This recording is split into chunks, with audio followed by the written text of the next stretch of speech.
بسم الله الرحمن الرحيم.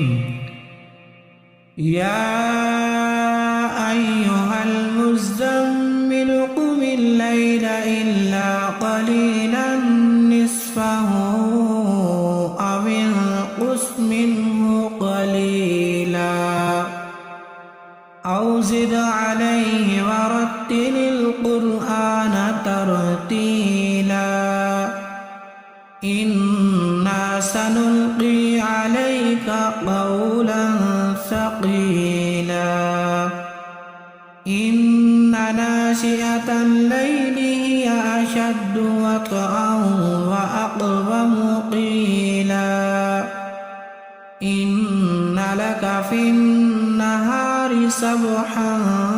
طويلا واذكر اسم ربك وتبتل إليه تبتيلا رب المشرق والمغرب لا إله إلا هو فاتخذه وكيلا واصبر على ما يقولون واهجرهم هجرا جميلا وذرني والمكذبين أولي النعمة ومهلهم قليلا إن لدينا أنكالا وجحيما وطعاما ذا غصة وعذابا أليما يوم ترجف الأرض والجبال وكانت الجبال كثيبا مهيلا إنا أرسلنا إليكم رسولا شاهدا عليكم كما أرسلنا إلى فرعون رسولا فعصى فرعون الرسول فأخذناه أخذا وبيلا فكيف تتقون إن كفرتم يوما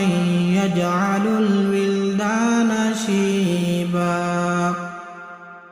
السماء منفطر به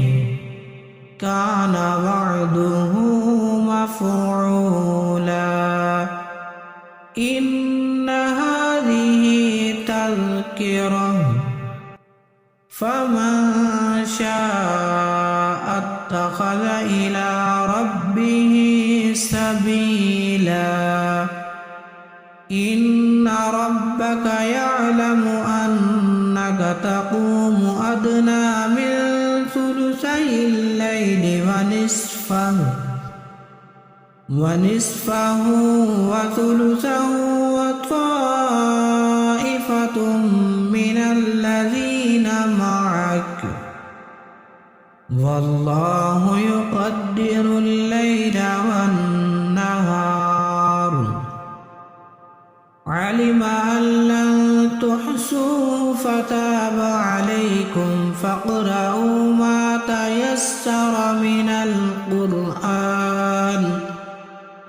علم أن سيكون منكم مرضى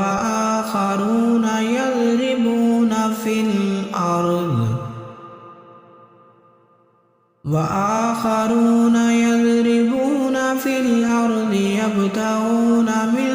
فضل الله وآخرون يقاتلون في سبيل الله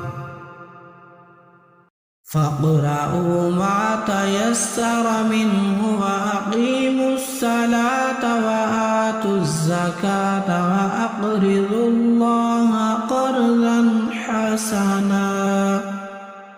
وما تقدموا لأنفسكم من خير تجدوه عند الله خيرا وأعظم أجرا